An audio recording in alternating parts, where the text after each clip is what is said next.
Je suis un ancien chercheur puisque je suis retraité maintenant. J'étais directeur de recherche au commissariat à l'énergie atomique et aux énergies nouvelles pendant à peu près plus de 30 ans, 33 ans. Et donc mon domaine de recherche c'était la physico-chimie, c'est la recherche fondamentale. Donc on s'intéressait plutôt à des liaisons hydrogènes dans des petits peptides qui imitaient certaines parties de protéines. Donc c'était des questions fondamentales pour la biologie, mais vues du côté plutôt physique. Donc les outils de base étaient des lasers. Et donc la méthode, c'était la spectroscopie ultraviolette et infrarouge. Voilà. J'ai enseigné pendant, je dirais, 12-13 ans donc à l'Université Paris-Sud. C'était donc les applications du laser en physico-chimie. Et j'ai enseigné la même matière à Jussieu, mais pendant 4 ou 5 ans. Aujourd'hui, ce que je fais est complètement différent de ce que je faisais avant. C'est-à-dire que je me suis intéressé, mais ça même quand j'étais chercheur, je me suis intéressé toujours à l'instrumentation à des coûts abordables, parce que quand j'étais très jeune et que j'ai fait mon service militaire en tant que coopérant au Pérou, je me suis aperçu que c'était un des problèmes, le manque d'instrumentation pour le développement.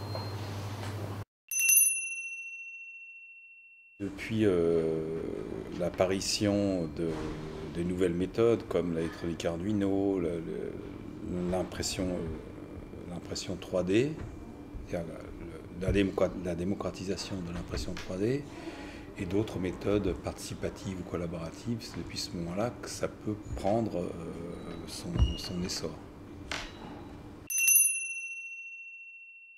Pour fabriquer des instruments, il y a plusieurs méthodes possibles.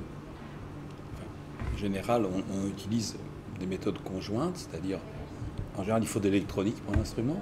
Donc pour l'électronique, on va utiliser la plateforme électronique Arduino, qui à l'origine n'était pas une plateforme pour des spécialistes d'électronique. Elle a été faite dans une université italienne, cette plateforme. Elle a été conçue, cette plateforme, dans une université italienne. Et Arduino, c'est le nom du bar, donc c'est une anecdote, dans lequel se réunissaient les fondateurs de cette plateforme. Et alors cette plateforme, à l'origine, était faite pour faciliter l'utilisation d'électronique par les artistes. Alors, par contre, ce sont les scientifiques qui s'en sont appropriés parce que c'était plus simple. Et le problème aussi, c'est qu'il y a beaucoup de gens dans des laboratoires scientifiques qui ont besoin d'électronique et il faut qu'ils attendent d'avoir accès au laboratoire d'électronique officiel pour pouvoir faire des choses. Et donc Arduino a permis leur a permis de faire ça directement. Voilà. Donc c'est un gain de temps pour les laboratoires. C'est pas qu'un gain de temps, c'est aussi un gain de créativité. Parce que on a besoin de faire quelque chose. Bon, on fait ça soi-même. On utilise un module Arduino. On regarde, et en plus, le gain, il est aussi dans le fait qu'avec Arduino, on ne part pas de zéro. Puisque les programmes, donc il y a des modules avec des micro-ordinateurs dedans, ou des micro-modules programmables. Et si tu veux, tout ça, c'est partagé. Donc à partir du moment où quelqu'un a développé une application, cette application est disponible pour tout le monde. Donc quand tu développes quelque chose, tu regardes s'il y a déjà quelque chose qui a été fait dans ce domaine, tu vas un peu plus loin, tu regardes, et en général tu trouves des choses, puis après tu adaptes, tu modifies ce qui a été fait déjà, donc tu fais du sur-mesure. Et donc tout ça aussi, ce que j'ai oublié de dire, c'est que tout ça c'est venu avec le développement du numérique. Puisqu'avec le numérique, tu peux échanger, donc tu peux tout mettre sous forme numérique et ça s'échange par Internet. Donc c'est ça aussi, fondamentalement, qui a changé les choses. Ça permet la collaboration et le partage, donc, qui sont deux notions essentielles pour ça. L'impression 3D, en fait, qui existe depuis, je dirais, une trentaine d'années, entre 30 et 40 ans, qui à l'époque s'appelait impression additive. D'ailleurs, c'est un brevet français, si je ne me trompe pas.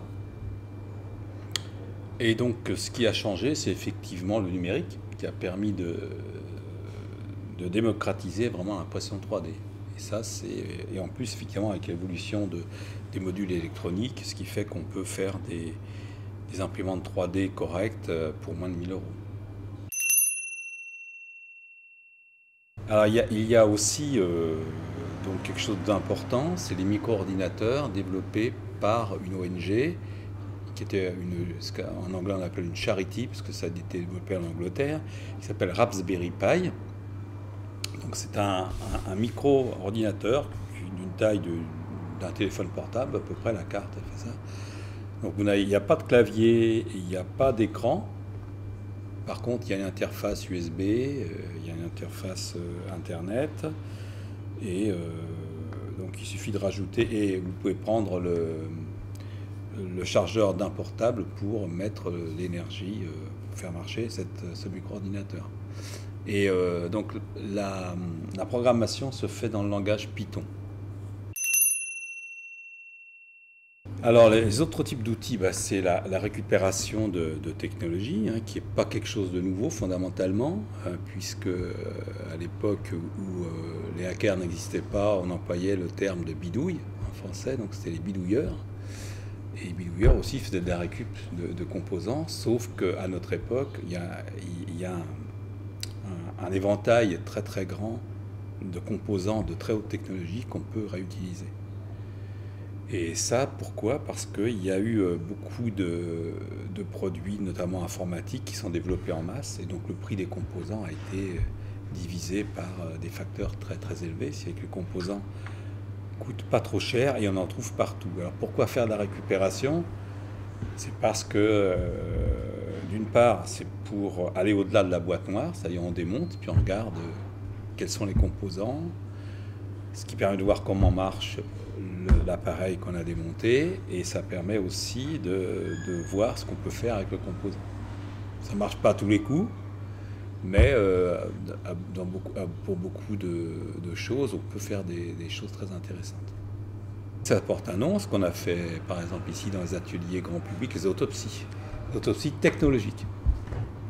La limite est la vitesse d'évolution des technologies. Et par exemple, quand on prend un téléphone portable, il n'y a pratiquement plus de composants discrets à part l'appareil photo et certains autres composants. Donc il est difficile de récupérer des composants, par exemple, sur un téléphone portable. C'est relativement difficile. Il y en a quelques-uns qu'on peut faire. Et donc ça, c'est un peu la limite. Et je pense que pour l'avenir, on aura des difficultés à trouver des composants. C'est pour ça qu'il faut conserver précieusement, au lieu de jeter, tout ce dont on dispose actuellement. Et donc c'est ce que j'appelle moi une fenêtre d'opportunité technologique. Voilà. On a une fenêtre d'opportunité technologique pour ces composants.